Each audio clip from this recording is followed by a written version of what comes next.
Good day, I'm Carrie-Ann Smith and this is your JIS News from Monday, December 5. Tourism Minister Edmund Bartlett is encouraging industry players to continue to improve on their products even as the island swept the 23rd World Travel Awards recently. The island won 10 awards, including the prestigious World's Leading Personality for Outstanding Services to Travel, secured by Minister Bartlett. The island also won individual awards for World's Leading Cruise Destination and World's Leading Wedding Destination. Other awards won by Jamaica and its resorts and travel partners were World's Leading Luxury Hotel Villa, New Island Resort, Villa Resort, Family Resort Brand, All-Inclusive Company, and Caribbean Attractions Company. Minister Bartlett said Friday's win in the Maldives was a ringing endorsement of government's policies and programs geared at enhancing the island's tourism product. He also expressed hope that the wins will translate into a boost in the island's upcoming winter tourist season. Back in Jamaica, Prime Minister Andrew Holness says government is looking to implement staff welfare programs so that teachers maintain a productive, healthy and rewarding career. This, Mr. Holness says, forms part of his administration's commitment to transform the island's education sector.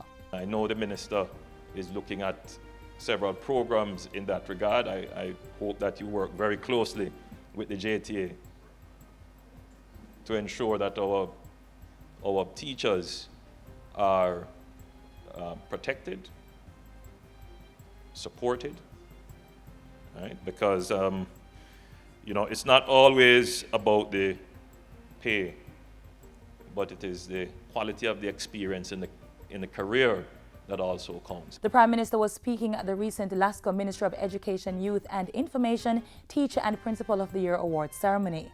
The top two awardees come from St. Elizabeth Technical High School. In the meantime, Prime Minister Andrew Holness is encouraging the use of technology to promote inclusion of the disabled into society. Mr. Holness says harnessing the transformational power of technology is part of government's vision to create sustainable development for all. The Prime Minister's charge was included in a message at Sunday's church service to start Disabilities Awareness Week in Mapen, Clarendon. That message was read by President of Youth for Change, Dyrasai Freckleton.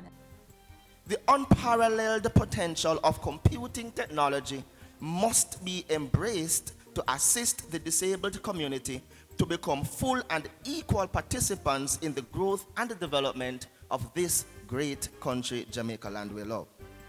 Disabled persons have incredible talents and potential. To realize and maximize that potential, we as a society need to embrace and support them. I make a special plea for Jamaicans to be more caring, loving, and accommodating to persons living with a disability. The Prime Minister said government has also fast-tracked work to ensure the full implementation of the 2014 Disabilities Act. Disabilities Awareness Week 2016 is being observed under the theme, Inclusive Information Communication Technologies, the Way to the Future. Government says it will be implementing a raft of measures, including policies and legislation, to address gender-based violence. Portfolio Minister Olivia Grange says the Sexual Harassment Bill is ready for submission to Cabinet, while the Parliamentary Committee to review the Sexual Offences Act will be announced before the end of the year. A National Strategic Action Plan to eliminate gender-based violence will also be handed over to Cabinet shortly.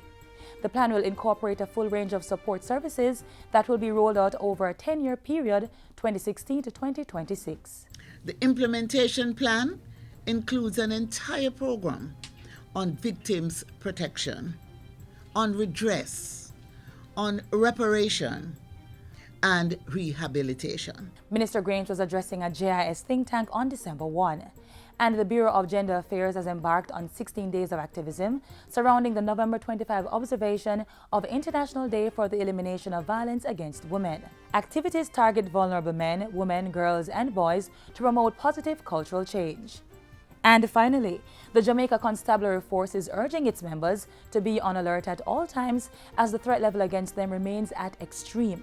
A special warning was also issued to off-duty officers to take whatever legal actions necessary to protect themselves, colleagues, and their families. The warning follows Sunday morning's killing of 31-year-old Corporal Kemoy Miller, who was attached to the Kingston Eastern Police Division.